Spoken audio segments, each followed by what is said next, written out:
నమస్తే, welcome to hello doctor. ఈ రోజు హెలో డాక్టర్ లో పైల్స్, ఫిషర్స్, ఫిస్టులా అంటే ఏంటి, రావడానికి గల కారణాలు ఏంటి, లక్షణాలు ఎలా ఉంటాయి, వచ్చిన తర్వాత ఎటువంటి ట్రీట్మెంట్స్ అవైలబుల్ గా ఉన్నాయి అనే వాటి గురించి మనకు వివరించడానికి డాక్టర్ కేర్ హోమియోపతి నుంచి డాక్టర్ శ్రీనాథ్ గారు మనతో ఉన్నారు. సో వారి సూచనలు, సలహాలు తెలుసుకుందాం. Hello doctor. హలో అండి. Firstly will start with piles. అసలు పైల్స్ అంటే ఏంటి, రావడానికి గల కారణాలు ఎలా ఉంటాయి? రైట్ అండి.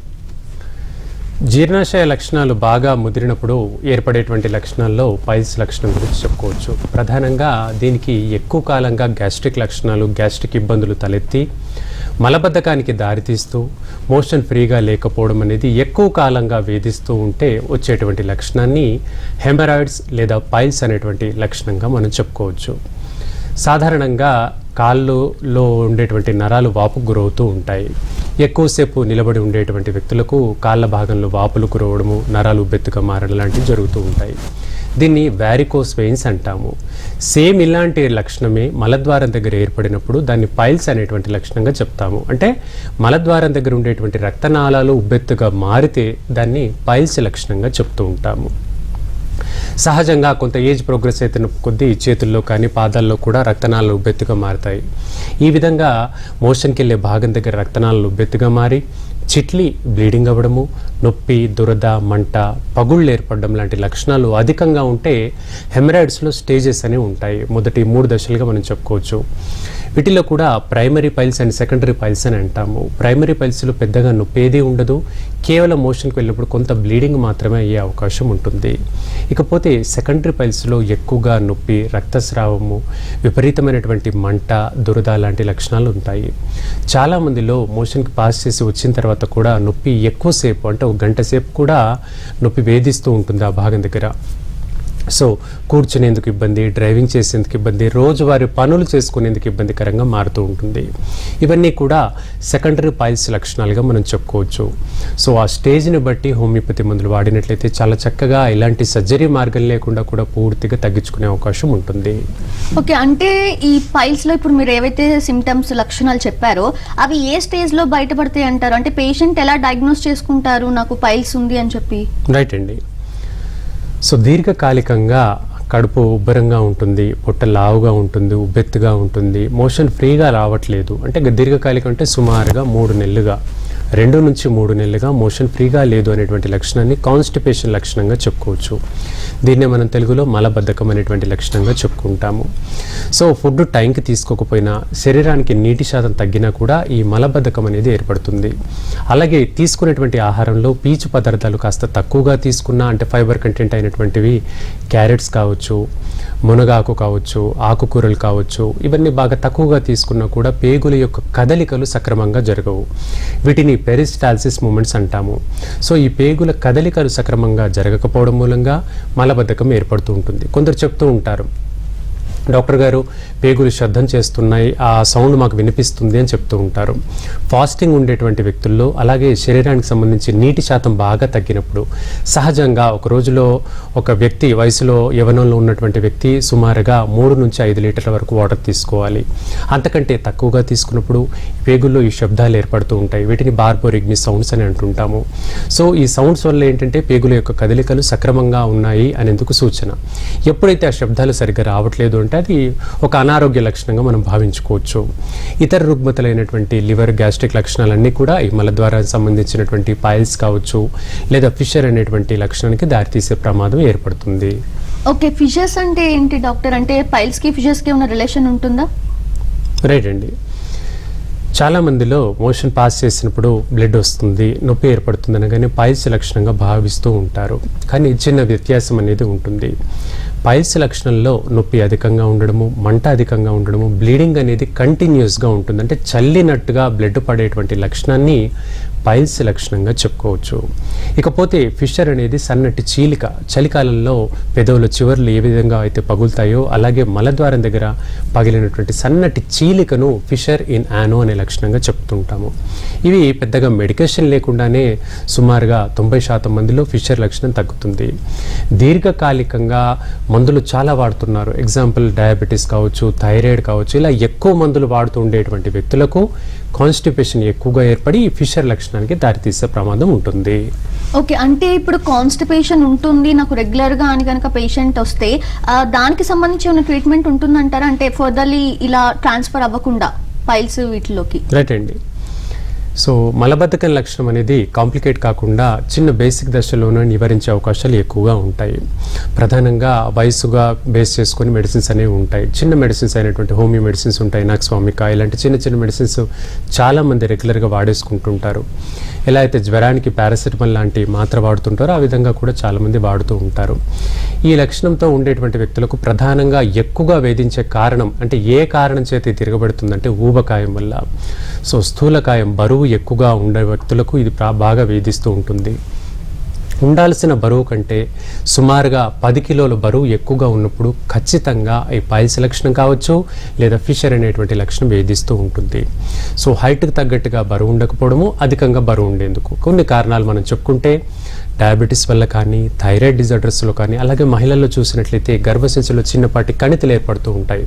వీటిని PCOD అంటాము, పాలిసిస్టిక్ ఓవేరియన్ డిసీజ్ అంటాం. ఇలా గర్భసంచిలో కణితులు ఏర్పడడం మూలంగా సక్రమంగా నెలసరి అవ్వదు, తద్వారా బరువు బాగా పెరగడము, మలబద్ధకం ఏర్పడడం లాంటి లక్షణాలు మనకు తలెత్తుతాయి.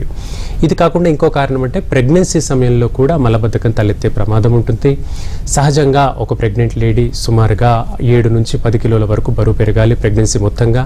సో ఆ టైంలో తను తీసుకునేటువంటి ఆహారం తనతో పాటు లోపల బేబీకి కూడా అవసరం కాబట్టి అవి పేగుల పైన కొంచెం ప్రెషర్ పడ్డ మూలంగా కూడా మలబద్ధకం ఏర్పడేటువంటి అవకాశం తాత్కాలికంగా కనిపిస్తుంది. Okay, back to hello doctor. And doctor, ఇప్పుడు మీరు పైల్స్ ఫిషర్స్ కి సంబంధించి చెప్పారు, అంటే ఏంటి కారణాలు ఏమై ఉంటాయి అండ్ లక్షణాలు ఎలా ఉంటాయి అని చెప్పి. ఇప్పుడు ఆ రెండింటిని కూడా ఎర్లీ స్టేజ్ లో డయాగ్నోస్ చేయలేక పేషెంట్ కూడా అలా వెళ్తూ ఉంటే ఫర్దర్లీ కాంప్లికేషన్స్ ఎలా ఉంటాయి అంటారు? తప్పకుండా అండి. సో జనరల్గా ఈ లక్షణాలు 1 నెల నుండి 2 నెలల కంటే వేధిస్తూ ఉంటేనే కాంప్లికేషన్స్ అనేవి తలెత్తుతూ ఉంటాయి. అయితే చాలామందిలో ఈ కండిషన్ వల్ల చాలా భయం ఏర్పడుతుంది. దాన్ని ఒక యాంగ్జైటీ డిజార్డర్గా దారితీస్తూ ఉంటుంది. అంటే మోషన్ వెళ్ళినప్పుడు సాటిస్ఫాక్టరీగా రావట్లేదని ఎక్కువగా ముక్కడం, ఎక్కువగా స్ట్రెయిన్ అవ్వడం అనేది చాలామంది చేస్తూ ఉంటారు. దీనివల్ల యాంగ్జైటీ విపరీతంగా, ఆందోళన విపరీతంగా పెరగడము, అక్కడ ఉండేటువంటి కండరాల పట్టుతం తగ్గడం లాంటి లక్షణాలు కూడా తలెత్తవచ్చు. కాబట్టి మోషన్కి వెళ్ళినప్పుడు సెన్సేషన్ వచ్చినప్పుడు మాత్రమే వెళ్ళాలి తప్పించి ఖచ్చితంగా వెళ్ళాలి అంటూ రాని సెన్సేషన్ కూడా ఎక్కువగా ముక్కడం వల్ల కూడా ఈ పైల్స్ లక్షణం అనేది తలెత్తుతుంది. అక్కడ ఉండేటువంటి రక్తనాళాలు చిట్లుతాయి, బ్లీడింగ్ అవుతూ వస్తుంది, అది ముదిరేటువంటి ప్రమాదం కనిపిస్తుంది. సో ఇంకాస్త పెద్ద ఏజ్లో అంటే సుమారుగా 60 నుంచి 70 ఏజ్ గ్రూప్లో మనం గమనించినప్పుడు మలబద్ధకం అనేది సహజంగానే ఏర్పడుతుంటుంది. అంటే మనకి ఏజ్ ప్రోగ్రెస్ అవుతున్న కొద్దీ ఏ విధంగా అయితే తెల్ల జుట్టు ఏర్పడుతుందో అదేవిధంగా మోషన్కి వెళ్ళినప్పుడు ఫ్రీగా రాకపోవడం అనేది కాస్త ఎల్డర్లీ ఏజ్లో కనబడుతుంది. అది జీరియాట్రిక్ ఏజ్ గ్రూప్లో ఒక కామన్ లక్షణంగా మనం చెప్పుకుంటాం. వీటికి కొన్ని కారణాలు మనం మాట్లాడుకుందాం. ఈ ఎల్డర్లీ ఏజ్లో రెక్టల్ పాలిప్ అనేటువంటి లక్షణం తలెత్తే ప్రమాదం ఉంటుంది. అంటే పేగు లోపల చిన్నపాటి కణితి ఏర్పడుతుంది, తద్వారా మోషన్ అనేది ఫ్రీగా మూమెంట్ అవ్వకుండా అది అడ్డుపడుతూ ఉంటుంది. సో ఆ పేషెంట్ ఎంతగా మొక్కినప్పటికీ కూడా మోషన్ ఫ్రీగా అవ్వట్లేదండి అంటారు. సిరప్స్ చాలా సంవత్సరాలుగా వాడుతున్నానండి, రకరకాల మందులు వాడాను, అయినా తగ్గట్లేదు, అయినా మోషన్ ఫ్రీగా అవ్వట్లేదు అని బాధపడుతూ ఉంటారు. వీళ్ళల్లో చిన్న ఒక పరీక్ష ఉంటుంది, కొలనోస్కోపీ అంటాము, లేదా సిగ్మాయిడోస్కోపీ అనేటువంటి పరీక్ష చేయించాలి. సో మలద్వారం ద్వారా లోపలి భాగంలో ఏమైతే అవుతుంది అంటే పుండు ఏర్పడిందా, కణితి ఏర్పడిందా, ఇతర ఏదైనా ఇబ్బంది వల్ల ఇతనికి ఇబ్బంది కలుగుతుందనే లక్షణాన్ని మనం ఈ సిగ్మాయిడోస్కోపీ అనేటువంటి పరీక్ష ద్వారా తెలుసుకోవచ్చు. ఒకవేళ ఆ పాలిప్ చిన్న సైజుగా ఉంటే సర్జరీ అక్కర్లేకుండా కూడా హోమియోపతిలో తగ్గించేటువంటి మార్గాలు మనకు కనిపిస్తాయి. ఓకే, అంటే ఇప్పుడు జనరలీ ఫిజికల్ గా పైన కనిపించే వ్యాధి అయితే డాక్టర్ వెంటనే మీ దగ్గరకు వచ్చి ట్రీట్మెంట్ తీసుకోగలుగుతారు. బట్ ఇదేంటంటే ఇంటర్నల్ గా కాబట్టి చాలా మంది షై ఫీలింగ్ తో రాకుండా ఉంటారు. సో చివరి స్టేజ్ లో వచ్చినప్పుడు చికిత్సకి అనుకూలంగానే ఉంటుందంటారా? రైట్ అండి. సో జనరల్గా ఈ లావుగా ఉండేటువంటి వ్యక్తులు లేదా పోస్ట్ డెలివరీ అయిన తర్వాత 1 నెల 2 నెలల వ్యవధి వరకు కూడా మహిళల్లో ఈ లక్షణం చాలా సహజంగా కనిపిస్తుంది. చిన్నపాటి డైట్ మేనేజ్మెంటు తక్కువ రోజులు, ఒక 10-15 రోజులు మందులు వాడినట్లయితే 90% మందిలో తగ్గుతుంది. డెలివరీ అయిపోయి 1 ఏడాది అయిందండి, ఇప్పుడు మా బాబు వయసు 1 ఏడాదిన్నర, అయినప్పటికీ నాకు ఇబ్బంది ఉంది అనేటువంటి వ్యక్తులు కూడా మన దగ్గరకు వస్తూ ఉంటారు. ఇవన్నీ కూడా కాంప్లికేషన్గా మనం చూడొచ్చు. కాంప్లికేషన్ అంటే ఏంటి ఇబ్బంది? మోషన్ పాస్ చేసేప్పుడు ఇబ్బందిగా ఉండడము, నొప్పిగా ఉండడము, మంట దురద అధికంగా ఉండడము, బ్లీడింగ్ అవ్వడము, అంటే తరచుగా రక్తం అనేది ఎక్కువగా మోషన్ పాస్ చేసినప్పుడు వెళ్ళడం లాంటి లక్షణం కనబడుతుంది. ఇది చాలామంది డాక్టర్కి చెప్పుకునేందుకు ఒక అపోహ వల్ల, భయం వల్ల సరిగ్గా చెప్పరు, లేదా ఫ్యామిలీ మెంబర్స్తో కూడా సరిగ్గా షేర్ చేసుకోరు. ఇలాంటి వ్యక్తుల్ని మనం గమనించినట్లయితే శరీరం అంతా, చర్మం అంతా పాలిపోయినట్టుగా ఉంటుంది, బాగా వైటిష్గా లేదా మిల్కీ వైట్గా మారుతుంటుంది. గోళ్ళు కూడా పింక్ రంగులో నుంచి తెలుపు రంగులో కనిపిస్తూ ఉంటాయి. అలాగే తొందరగా అలసిపోవడము, బలహీనత, నీరసము, ఓపిక లేకపోవడం, శక్తి లేకపోవడం లాంటి లక్షణాలు, బరువు తగ్గడం లాంటి లక్షణాలు కనిపిస్తాయి. ఇవన్నీ కూడా రక్తహీనతకు సంకేతాలు, అనీమియా అనేటువంటి లక్షణానికి సంకేతంగా మనం చెప్పుకోవచ్చు. సాధారణంగా హీమోగ్లోబిన్ స్థాయి 8 నుండి 11 గ్రామ్% లేదా 12 గ్రామ్% వరకు ఉండాలి. ఈ రక్తహీనత వల్ల 8 గ్రామ్ కంటే తక్కువగా పడిపోతుంది. తద్వారా తొందరగా అలసిపోవడము, జ్ఞాపక శక్తి మందగించడము, జుట్టు ఎక్కువగా రాలడము, గొంతు బాగా దురదగా అనిపించడము, బరువు తగ్గడము, ఇలాంటి లక్షణాలన్నీ కూడా అనీమియా, రక్తహీనత కాంప్లికేషన్స్గా మనం చెప్పుకోవచ్చు. ఇది కాకుండా ఇంకో కాంప్లికేషన్ ఏంటంటే బ్రెయిన్కి రక్త సరఫరా అనేది బాగా తగ్గుతుంది. కొంత 50-60 ఏజ్ గ్రూప్ వాళ్ళు, బీపీ, షుగర్ ఏమైనా ఉన్నట్లయితే, కొలెస్ట్రాల్తో సఫర్ అవుతున్నటువంటి వ్యక్తులకు ఈ విధంగా రక్తహీనత ఏర్పడితే స్ట్రోక్ వచ్చేటువంటి ప్రమాదాలు కూడా ఉంటాయి. అంటే మెదడు పైన ఒత్తిడి పడేటువంటి ప్రాబ్లం కూడా కనబడుతుంది. కాబట్టి ఎట్టి పరిస్థితుల్లో ఈ లక్షణం ఎక్కువ కాలంగా ఉంటే సఫర్ అవ్వకూడదు. తప్పకుండా మంచి అందుబాటులో ఉన్న డాక్టర్ని కలిసి ట్రీట్మెంట్ తీసుకోవాలి. ఓకే, నువ్వు coming to fistula doctor, fistula అంటే ఏంటి, రావడానికి గల కారణాలు ఏంటి? రైట్ అండి, ఇదివరకు మనం చెప్పుకున్నట్టుగా ఈ గ్యాస్ట్రిక్ లక్షణాలన్నీ ముద్రడంతో పాటుగా అల్సరేటివ్ కోలైటిస్ అనేటువంటి లక్షణం కూడా తలెత్తుతుంది. అంటే పెద్ద పేగు చివరి భాగం వాపు కూరేటువంటి లక్షణాన్ని కోలైటిస్ అంటాము. చిన్నపాటి పొండు ఆ పేగు లోపలి భాగంలో ఏర్పడితే అల్సరేటివ్ కోలైటిస్ అంటాము. ఈ లక్షణం ఎక్కువ కాలంగా ఉండేటువంటి వ్యక్తులకు ఈ ఫిస్టులా ఇన్ యానో అనేటువంటి లక్షణం తలెత్తే ప్రమాదం ఎక్కువ కేసుల్లో మనం చూస్తూ ఉంటాము. ప్రధానంగా ఈ ఫిస్టులా అనే లక్షణం గురించి చెప్పుకుందాం. మలద్వారం దగ్గర కాకుండా ఇంకో చోట చిన్న కురుపు ఏర్పడి ఆ చిన్న పుండు నుంచి తరచుగా నీరులాగా, పస్లాగా డిశ్చార్జ్ కంటిన్యూస్గా అయ్యేటువంటి లక్షణాన్ని ఫిస్టులా ఇన్ యానో అనేటువంటి లక్షణంగా చెప్పుకుంటాము. దీనివల్ల కూర్చున్నప్పుడు అండర్ గార్మెంట్స్ అంతా వెట్టవడము, దురద మంటలాగా అనిపించడము, కాస్త బర్నింగ్ సెన్సేషన్తో పాటుగా అన్బేరబుల్గా లైక్ ఎక్కువసేపు కూర్చోడేందుకు అనీజీనెస్ లాంటి లక్షణాలు ఫిస్టులా ఇన్ యానో అనేటువంటి లక్షణంలో తలెత్తుతుంటాయి. అయితే ఈ 3 లక్షణాలు కూడా మలద్వారానికి దగ్గర లక్షణాలు మాత్రమే. సో మన దగ్గర కొన్ని కేసెస్లో చూస్తుంటాం, సర్జరీ చేయించుకున్నాక ఒక 6 నెలల పాటు బాగుందండి, మళ్ళీ తిరగబెడుతుందండి అనేటువంటి కేసెస్ కూడా వస్తూ ఉంటాయి. సో సరైన డైట్ మేనేజ్మెంట్ చేయకపోవడము, వాటర్ కంటెంట్ బాగా తగ్గడం మూలంగా ఇవి తిరగబెట్టేటువంటి ప్రమాదం ఉంటుంది. ఇకపోతే ఈ ఫిస్టులాలో ఏమవుతుందంటే మలద్వారం దగ్గర, ఈ పుండు దగ్గర చిన్న కనెక్టింగ్ ట్రాక్ ఏర్పడుతుంది. అంటే ఒక సన్నటి రిఫిల్ లాగా, మన పెన్నులో రిఫిల్ లాగా ఒక సన్నటి కనెక్టింగ్ ట్రాక్ ఏర్పడుతుంది. సో ఈ మలద్వారం నుంచి ఇన్ఫెక్షన్ అనేది తరచుగా ఈ పుండులో నుంచి నీరులాగా వస్తూ ఉంటుంది. సర్జరీ చేసిన కొన్నాళ్ళు బాగుంటుంది, మళ్ళీ ఇంకో చోట పుండు ఏర్పడి తిరగబెట్టేటువంటి ప్రమాదం ఉంటుంది. సో తరచుగా ఇలాంటి లక్షణాలతో సఫర్ అయ్యేటువంటి వ్యక్తులు హోమియోపతి మందులు కంటిన్యూస్గా వాడినట్లయితే ఎలాంటి సైడ్ ఎఫెక్ట్స్ కానీ కాంప్లికేషన్స్ కానీ లేకుండా దీన్ని తగ్గించుకునే మార్గం కనిపిస్తుంది. సో అంటే మెయిన్లీ 3 కూడా పైల్స్, ఫిషర్స్, ఫిస్టులా 3 కూడా కాన్స్టిపేషన్ వల్ల వస్తాయి. సో కాన్స్టిపేషన్ అనేది జీర్ణ వ్యవస్థ సరిగా లేకపోవడం వల్ల వస్తుంది. కాబట్టి డైజెషన్ అంటే హెల్దీ డైజెషన్ ఉండటం కోసం హోమియోపతిలో మెడిసిన్ ఏమైనా ఉంటుందంటారా? తప్పకుండా అండి. అమీబియాసిస్ కానీ అమీబిక్ డీసెంట్రీ అనేటువంటి లక్షణం గురించి కూడా మనం ఈ టాపిక్లో మాట్లాడుకోవాలి. ప్రధానంగా అమీబిక్ డీసెంట్రీ అనే అంశంలో మోషన్కి వెళ్ళినప్పుడు బ్లడ్ అనేది పడుతూ ఉంటుంది. దీన్ని పైల్స్ అనేటువంటి లక్షణంగా మనం చూడలేము.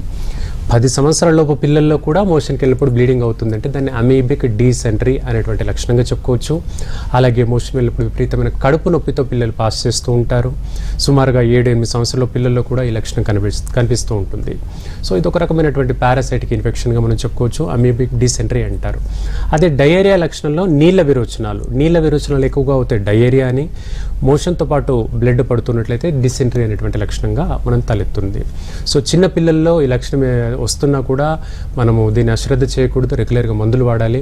కొంతమంది పసిపిల్లల్లో అంటే ఒక 5-6 సంవత్సరాల లోపు పిల్లల్లో కూడా మలబద్ధకం కనబడుతూ ఉంటుంది. దానివల్ల కూడా ఇది లక్షణం తలెత్తవచ్చు. వీటికి గల కొన్ని కారణాలు మనం మాట్లాడుకుంటే ఎక్కువగా బాటిల్ ఫీడ్ బేబీస్ కావచ్చు, చాక్లెట్స్ కానీ బేకరీ ఐటమ్స్ ఎక్కువగా తీసుకున్న పిల్లల్లో మోషన్ ఫ్రీగా అవ్వదు, దానివల్ల కూడా ఇది ఇబ్బంది అవుతుంది. అలాగే సరైనటువంటి ప్రాపర్ టాయిలెట్ ట్రైనింగ్ కూడా పెద్దలు చేయకపోవడం మూలంగా ఇబ్బంది అవుతుంది. అంటే ఉదయం లేవగానే టాయిలెట్కి పిల్లల్ని ప్రిపేర్ చేయాలి, కాసేపు కూర్చోమని చెప్పి మోషన్కి వెళ్ళేందుకు కాస్త ప్రిపేర్ చేసినట్టుగా చేస్తే పిల్లలకు ఫ్రీగా అవుతుంది, పెద్దగా మెడికేషన్స్ అక్కర లేకుండా ఈ ప్రాబ్లం నుంచి సాల్వ్ అవుతుంది. రైట్, ఒక కాలర్ ఉన్నారు సార్, శివకుమార్ గారు ఏలూరు నుంచి. నమస్తే అండి శివకుమార్ గారు, డాక్టర్ గారు ఉన్నారు, మీ సమస్య ఏంటో చెప్పండి. నమస్తే మేడం, నా పేరు శివ అండి, మాది ఏలూరు.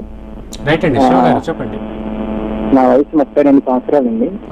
నాకు ఈ మధ్యన అసలు డైజెషన్ అవ్వట్లేదండి. తింటున్నా సార్, ఏం తింటున్నా సార్ అంటే నాకు మధ్యాహ్నం 2 దాటిన తర్వాత భోజనం చేస్తున్నాను. మార్నింగ్ బ్రేక్ఫాస్ట్ అయితే మాత్రం 10 ఆ టైంకి తింటున్నాను. సో అందువల్ల నాకు డైజెషన్ ప్రాబ్లం అనేది ఫుల్ గా వచ్చేసిందండి. అసలు అన్నం తిన్నప్పుడే పోతున్నాను. వాటర్ తాగుతున్నా. నా బరువు వచ్చేసరికి 59 kgs అండి. యా, వాటర్ తాగుతున్నా సరే అసలు డైజెషన్ అవ్వట్లేదండి. అసలు ఎర్లీ మార్నింగ్ మోషన్ కూడా చాలా ఇబ్బంది అవుతుంది నాకు. వేళకు భోజనం చేస్తున్నారు, టైంకి ఫుడ్ తింటున్నారు? లేదు సార్, టైంకి అయితే ఫుడ్ తినలేకపోతున్నాను. వర్క్ టెన్షన్స్ వల్ల, వర్క్ నేను అందువల్ల. మార్నింగ్ 10 o'clock కి బ్రేక్ఫాస్ట్ చేస్తానండి, 2:30 ఆ టైంకి 3కి మధ్యాహ్నం భోజనం చేస్తాను. ఈవినింగ్ వచ్చేసరికి 9, 9:30, 10 అవుతుందండి భోజనం. రైట్ అండి, దాని గురించి చెప్తాను. సో అంటే 10 o'clock మార్నింగ్ బ్రేక్ఫాస్ట్ పర్వాలేదు, మధ్యాహ్నం 2ంటికి లంచ్ పర్వాలేదు. సహజంగా బ్రేక్ఫాస్ట్కి లంచ్కు కనీసం 4 గంటల వ్యవధి ఉంటే సరిపోతుంది. ఇకపోతే సాయంత్రానికి పూర్తి ఖాళీ కడుపుతో ఉండకండి, కొంత ఏదైనా చిన్నగా బ్రేక్ఫాస్ట్ కానీ టీ స్నాక్స్ లాగా బిస్కెట్స్ లాగానే కొంత తీసుకోండి. రాత్రికి భోజనం 8 నుంచి 9 లోపు పెట్టుకోండి, ఈ ప్రాబ్లం నుంచి బయటపడతారు. ఇక కొన్ని కారణాలు మీ విషయాలు తెలుసుకుందాం. ప్రాపర్ లివర్ ఫంక్షనింగ్ లేకపోతే ఈ లక్షణం తలెత్తుతుంది. లివర్ ఫంక్షన్ టెస్ట్ అనేటువంటి ఒక రక్త పరీక్ష ఉంటుంది, LFT అంటారు, లివర్ ఫంక్షన్ టెస్ట్. ఈ పరీక్ష చేయించుకున్నట్లయితే ఏవైనా ఎంజైమ్ సంబంధించిన ఇబ్బందులు తలెత్తుతున్నా అది తెలుస్తుంది. ఇక రెండో కారణము, గాల్ బ్లాడర్లో రాళ్ళు ఏర్పడినప్పుడు కూడా ఈ విధంగా అజీర్తి ఉంటుంది. పక్కటెముకల కుడిపక్క రిబ్స్కి కుడి పక్కన భాగంలో మనకు గాల్ బ్లాడర్ అని ఒక అవయవం ఉంటుంది. వాటిల్లో వేళకు భోజనం చేయకపోవడం వల్ల, శరీరానికి సరైనటువంటి నీటి పోషణ లేకపోవడం వల్ల చిన్న చిన్న రాళ్ళు ఏర్పడుతూ ఉంటాయి. చాలా మందిలో తెలిసిన అంశం, కిడ్నీలో రాళ్ళు ఏర్పడతాయి అంటారు, కానీ గాల్ బ్లాడర్లో కూడా ఈ స్టోన్స్ ఏర్పడుతూ ఉంటాయి. సో ఈ చిన్న చిన్న ఇసుక రేణువుల్లాగా సన్నటి పార్టికల్స్ అన్నీ కూడా ఒక దగ్గర మాస్గా క్లబ్ అయిపోయి ఒక రాళ్ళలాగా ఏర్పడుతుంటాయి. అవి ముద్దగా మారుతూ రోజు రోజుకు పెద్దగా ఏర్పడుతుంటాయి.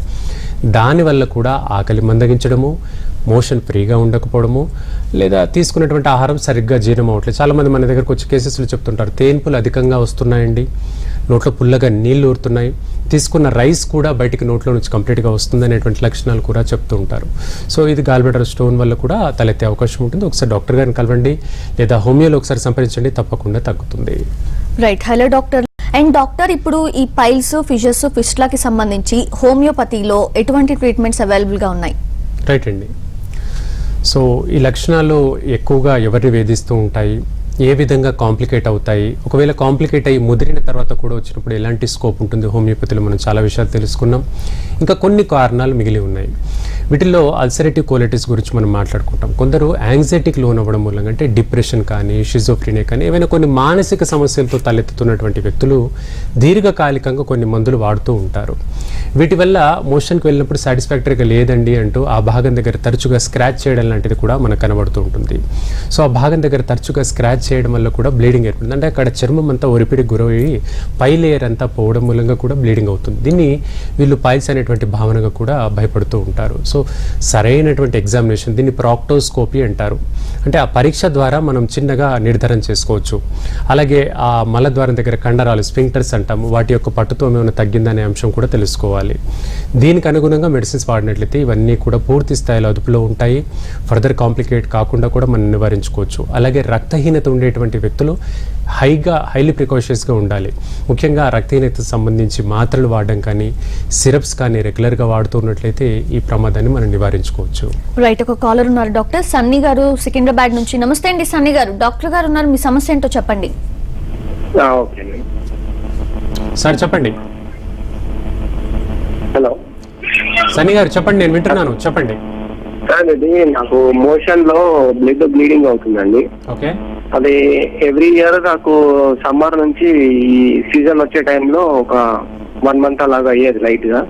బట్ ఈ ఇయర్ వచ్చేసి ఒక 2-3 months నుంచి కంటిన్యూ అట్లా అవుతుంది, తగ్గట్లేదు. డాక్టర్ కలిసారా ఇప్పటి వరకు? లేదండి, అంటే నార్మల్ గా తగ్గిపోయేది కానీ చాలా తగ్గలేదు. దాని గురించి తప్పకుండా చెప్తాను.